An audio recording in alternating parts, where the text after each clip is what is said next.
Shalom Bapak Ibu dan Saudaraku, kita bertemu kembali pada saat ini di dalam channel Anjang Sony. Apa kabar panjenengan semuanya? Ya, saya sekali lagi merindukan bahwa kita senantiasa boleh merasakan kasih Tuhan, penyertaan Tuhan di dalam perjalanan kehidupan kita setiap hari. Kali ini seperti apa yang saya janjikan kepada Bapak Ibu, bahwa pertemuan kita di dalam channel Anjang Sony ini kita akan membahas krisis pada bagian yang kedua. Ada beberapa catatan yang perlu saya ulang kembali pada perjumpaan yang pertama. Saya mengingatkan bahwa krisis itu terjadi karena hadirnya sesuatu yang dianggap gawat, begitu nggih. Gawat dan berdampak pada ketidakseimbangan antara kondisi jasmani dan kondisi rohani. Dan yang kedua, bahwa kenapa orang yang sedang dalam kondisi krisis kok jarang orang mau datang.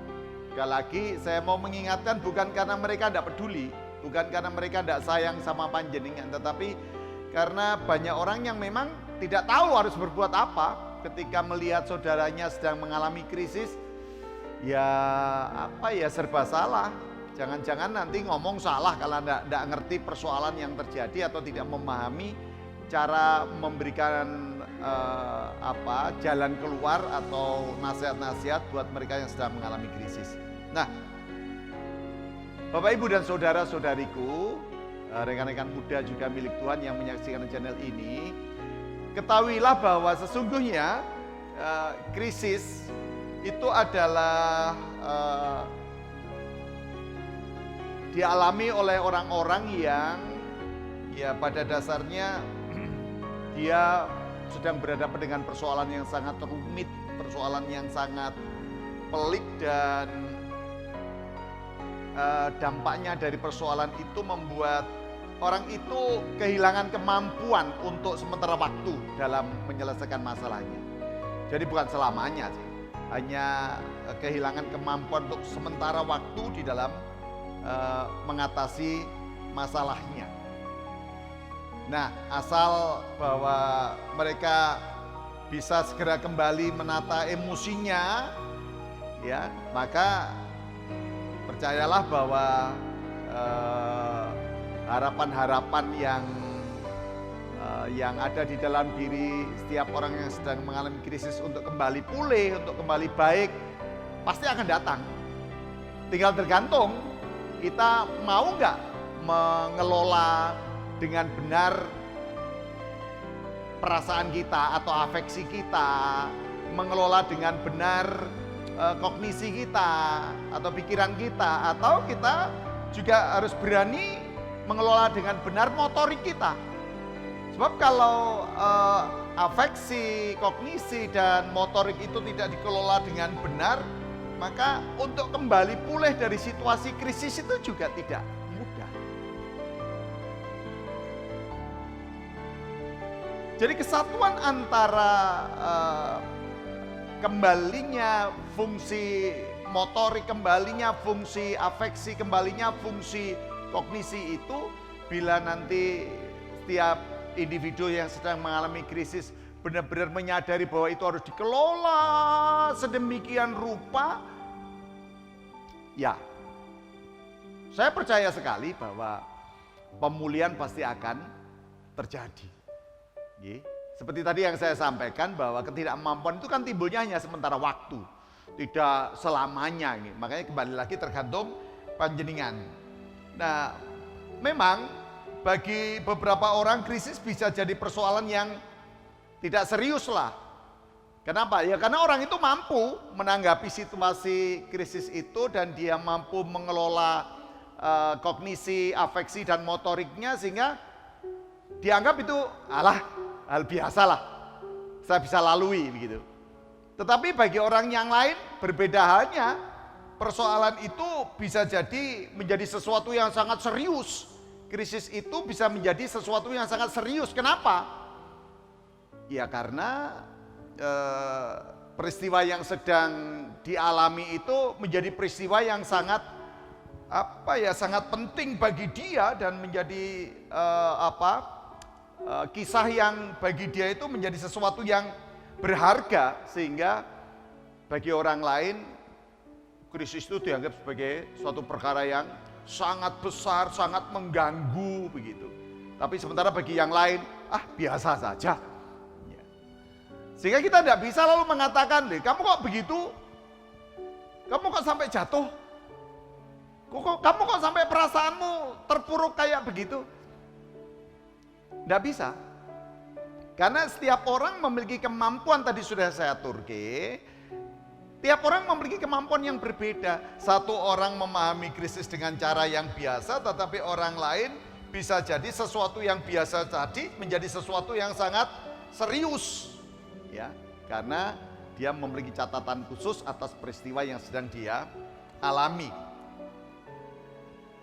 Bapak, Ibu, dan Saudara, mari kita belajar bahwa krisis itu tidak selalu buruk kok. Krisis itu tidak selalu buruk, ya. Kadang-kadang krisis itu bisa menunjukkan kepada kita pada satu titik di mana itu menjadi sangat penting bagi perkembangan hidup seseorang. Dengan krisis itu kita belajar, dengan krisis itu kita tahu bahwa ternyata sesuatu yang sedang dialami itu bisa menjadi pembelajaran buat dirinya.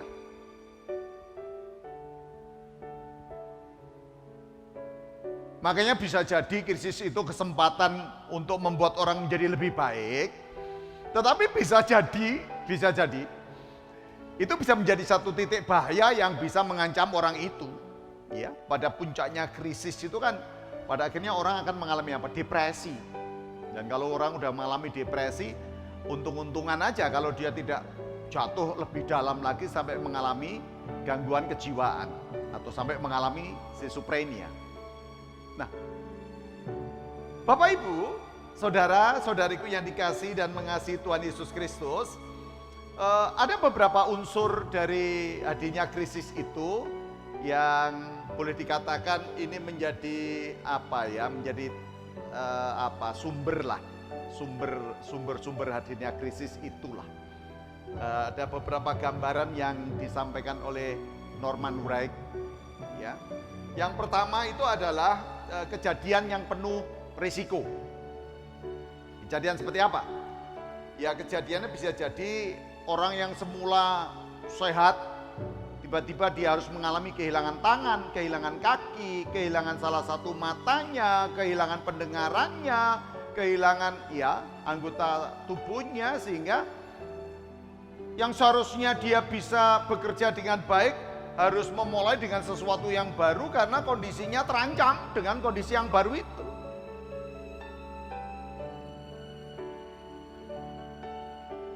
Sehingga terjadi sesuatu yang tiba-tiba menggoncangkan pikiran orang itu. Apalagi dia seorang olahragawan, tiba-tiba kalau dia pemain bulu tangkis, tiba-tiba tangannya tidak bisa dipakai lagi pegang raket. Wah, sudah itu jadi malapetaka. Pemain bola tiba-tiba kakinya mengalami gangguan serius dan dia tidak bisa main bola. Bayangkan. Ya. Seorang yang hobinya angkat besi, tiba-tiba tangannya sudah tidak bisa lagi dipakai, walaupun mungkin hanya salah satu tangan. Wah, menjadi persoalan yang serius. Ya, misalnya anak-anak muda yang mengalami kehamilan di luar nikah. Waduh, itu lebih serius lagi.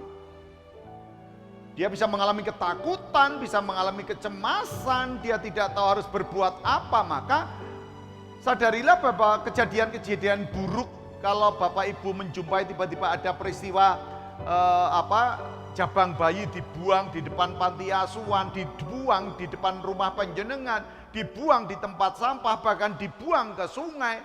Yaitu kan perilaku orang yang sedang mengalami krisis karena ada problematika psikologis yang terjadi secara tiba-tiba. Tadi saya katakan, yang mengalami gangguan kehamilan di luar nikah. Dan orang yang mengalami PHK misalnya, dia punya anaknya juga sudah jumlahnya banyak, dia kena PHK, untuk biaya makan saja sudah kesulitan, apalagi untuk biaya sekolah, biaya kuliah, biaya cicil rumah, biaya udah macam-macam. Jadi ini adalah dari faktor kejadian yang penuh risiko. Ya. Kata Norman Breck yang kedua itu adalah keadaan rentan. Keadaan rentan itu ya mungkin kita sudah 2 minggu, 3 minggu ndak bisa tidur karena harus menunggu salah satu anggota keluarga yang mengalami gangguan sakit keras begitu. Dan 2 hari, 3 hari, bahkan 4 hari, bahkan bisa jadi seminggu sulit tidur karena mikir sesuatu yang begitu sangat menegangkan gitu ya. Tanggungan berkaitan dengan masalah utang piutang yang tidak terselesaikan, ketakutan untuk didatangi oleh debt collector dan macam-macam sudah. Dan itu adalah keadaan-keadaan yang memang rentan, yang secara psikis orang bisa saja tertekan begitu. Ya, tertekan karena konflik di keluarga, konflik di tempat kerja. Bagi anak-anak muda konflik di tempat kuliah, konflik dalam proses pertemanan, konflik dalam perebutan pacar, atau konflik di sekolah. Jadi keadaan rentan itu akan selalu terjadi di dalam kehidupan panjenengan. Ya. Dan keadaan-keadaan seperti itu adalah bagian dari faktor penting yang harus kita pahami. Terus yang berikutnya, Norman Breck itu mengingatkan begini Bapak Ibu. Jangan pernah mengambil keputusan ketika engkau dalam kondisi depresi. Kenapa? Ya katanya Norman Breck, ya nanti penjenengan akan mengalami penyesalan di kemudian hari. Karena ketika orang mengalami depresi itu, dia lalu mengambil keputusan, maka bisa jadi keputusan itu bukan keputusan yang sehat. Karena keputusan itu lahir dari kondisi yang tidak stabil. Hati-hati, itu pesan daripada Norman Breck. Terus faktor yang ketiga adalah faktor penimbul krisis yang yang dimaksud faktor penimbul krisis itu begini. Menurut Norman Breck bahwa seseorang kadang-kadang dia mampu kok mengatasi situasi yang sedang terjadi itu. Contoh misalnya, seorang istri ditinggal mati suaminya misalnya. Ya dia mampu mengelolanya karena dia sudah siap dalam menghadapi situasi itu, karena dia sudah menjaga kondisi sakit suaminya dalam waktu yang cukup lama. Tetapi bisa jadi tiba-tiba setelah peristiwa itu ada stimulan lain, ada pendorong lain yang menjadi penyebab dia ambruk, menjadi penyebab dia tidak berdaya. Apa itu? Bisa jadi pernyataan-pernyataan tidak tahu saudaranya atau tetangganya atau bahkan mungkin bisa jadi anaknya. Gara-garanya mungkin dia ngomong, itu lihat nanti. Kalau sudah jadi jadi janda atau mungkin bisa jadi, lihat nanti kalau udah jadi duda, lihat nanti. Itu harta pasangan yang akan dihabis-habiskan tuh nanti. Lihat aja tuh nanti. Nah, omongan-omongan yang kayak gini ini tuh kan seringkali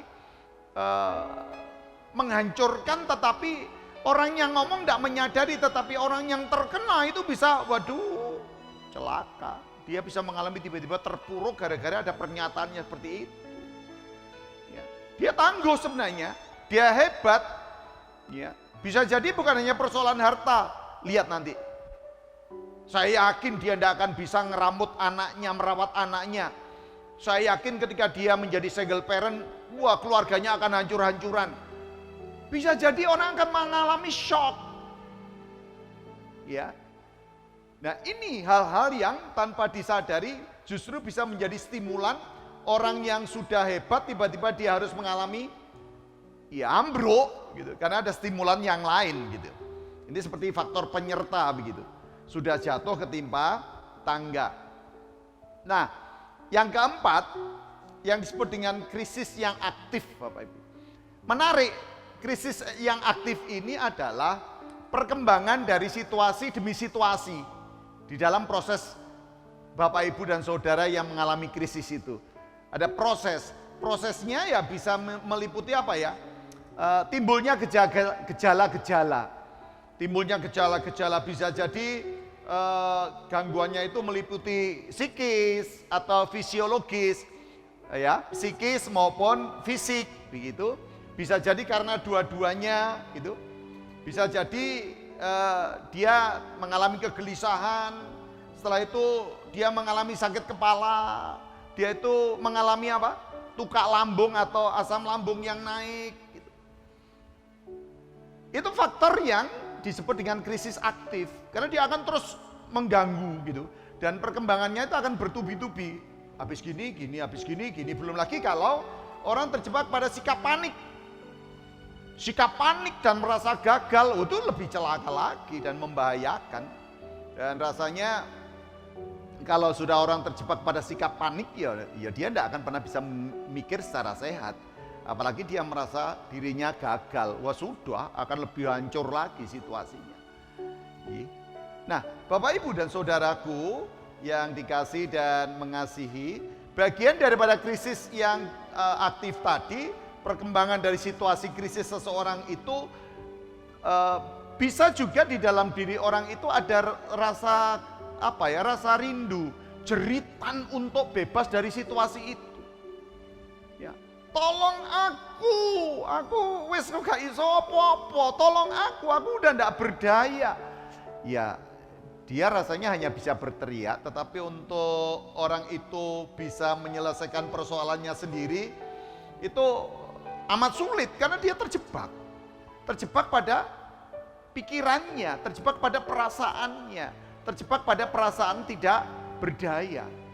Dia bisa berteriak, tetapi dia merasa, aduh gimana ya caranya keluar dari situasi yang sangat rumit ini, begitu.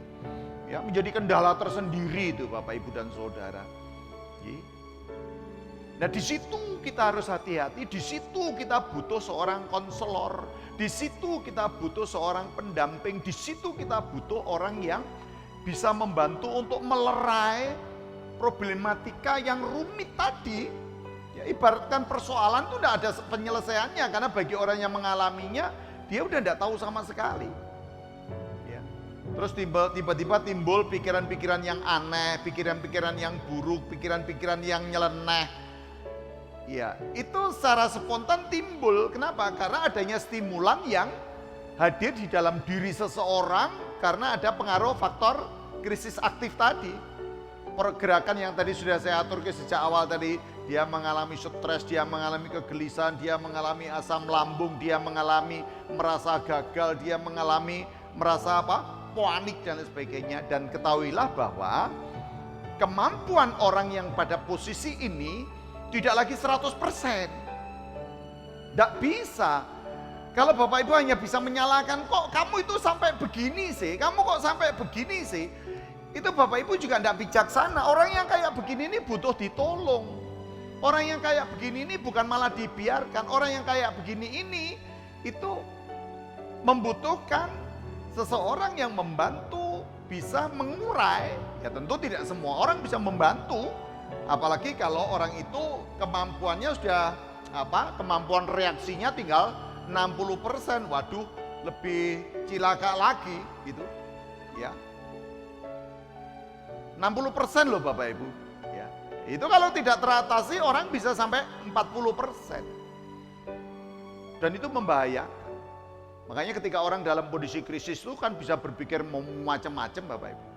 Dan dikatakan macam-macam itu kadang-kadang tidak rasional, tidak masuk akal. Tapi yuk gimana orang sedang dalam kondisi krisis kok. Kalau kita kamu kok mikir gitu ya, itu kan kamu kok ngomong gitu loh, itu kamu melakukan gitu. Ya nyun sewu, itu bukan semata-mata karena memang dia mengalami perubahan yang dikarepke awake dhewe, ndak. Itu perubahan karena adanya faktor lain yang menjadi sumber penyebabnya tadi, sumber penyertanya tadi. Bapak Ibu, kebanyakan orang yang mengalami krisis itu adalah orang yang merasa merasa dia itu kehilangan sesuatu gitu ya. Dia merasa kehilangan sesuatu, merasa ada ancaman yang begitu berat. Dan ya, coba Bapak Ibu lihat ke dalam diri penjenengan masing-masing. Bukan hanya Bapak Ibu loh, bukan hanya Kakung Uti loh, bahkan anak-anak muda pun tanpa sadar dia berada dalam posisi krisis, tetapi dia menganggap itu hal biasa. Ingat, gangguan psikologis itu jangan dianggap enteng. Apa yang namanya penyakit itu yang berat hanya karena itu gangguan jantung, itu kena paru-paru, itu hipertensi. Enggak. Tetapi gangguan psikologis yang berkaitan dengan krisis ini, ya, itu juga harus menjadi perhatian kita bersama supaya kita sadar bahwa kalau terjadi proses kondisi yang seperti ini, segera sadarilah. Sehingga kita segera bisa memberikan upaya untuk membantu diri kita sendiri, ya, dalam rangka untuk mengembalikan kondisi kita supaya bisa menjadi 100%. Dampaknya buruk Bapak Ibu. Dampaknya buruk kalau tidak ada kesediaan untuk membenahi kembali situasi-situasi yang seperti itu. Nah, perasaan kehilangan. Kalau tadi di kutipan kalimat terakhir saya dari Norman Wreck itu, perasaan kehilangan, perasaan adanya ancaman yang begitu berat. Saya mau ngajak ini loh, mengingatkan panjenengan kepada firman Tuhan di Roma 11:36 dulu Bapak Ibu. Roma 11:36 itu kan mengajak kepada kita sebab segala sesuatu adalah dari Dia, oleh Dia, kepada Dia, bagi Dialah kemuliaan sampai selama-lamanya. Firman ini bagus menurut saya, itu untuk apa? Menstimulan pikiran kita gitu. Kenapa kita merasa kehilangan? Karena kita menganggap itu milik kita. Kenapa kita merasa terancam? Karena kita menganggap bahwa nyawa ini miliknya panjenengan. Kenapa kita merasa sepertinya kayak sudah tidak punya harga diri? Karena kita anggap bahwa diri kita adalah orang yang memang patut dihargai pada posisi tertentu sebagai orang yang begitu. Ingat, segala sesuatu adalah dari Dia, oleh Dia, kepada Dia. Bagi Dialah kemuliaan sampai selama-lamanya. Mari di dalam kondisi yang benar-benar sedang berada dalam titik krisis seperti itu, di samping saya mengingatkan untuk kita menyadari kondisi penjenengan masing-masing dan segera mencari cara untuk menemukan konselor, apakah itu ke psikolog, apakah itu ke psikiater, begitu, monggo. Tapi yang jelas kalau panjenengan sampai pada titik tertentu gangguan depresinya sudah hebat, jangan ke psikolog, ke psikiater, ya, dokter ahli jiwa, sehingga dari situ panjenengan juga akan dapat tidak sekedar hanya advice tentang kondisi panjenengan, ya, tetapi juga mendapatkan advice berupa ini obat yang harus diminum bagi orang dalam kondisi tertentu. Itu yang harus dipahami betul. Jadi, saya yakin bahwa kalau kita sadar bahwa segala yang kita punya itu adalah miliknya, ya mau mati sekarang, mau mati besok, mau terancam sekarang, mau terancam besok, mau kehilangan sekarang, mau kehilangan besok, bagi saya dan panjenengan semuanya serba mungkin. Tetapi percayalah, suka duka dipakainya untuk kebaikanku. Moga panjenengan yang sedang bersama dengan saya di channel ini, moga panjenengan saya ajak untuk menyanyikan, ya, yang tidak kagungan Kidung Jemaat tidak apa-apa, nanti paling tidak ada teksnya lah yang panjenengan bisa ikut menyanyikannya, ya. Di jalanku ku diiring, begitu judul nyanyiannya dari Kidung Jemaat 408. Ayo, saya akan diiringi Mas Tinus mengajak menyanyi panjenengan semuanya. Di jalanku ku diiring.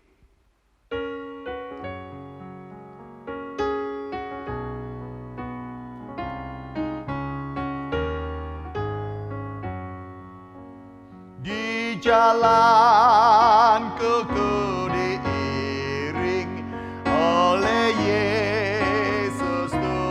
Tuhanku, apakah yang kurang lagi jika Dia panduku, diberi damai surgawi asal imanku teguh, suka duka dipakainya untuk kebaikanku,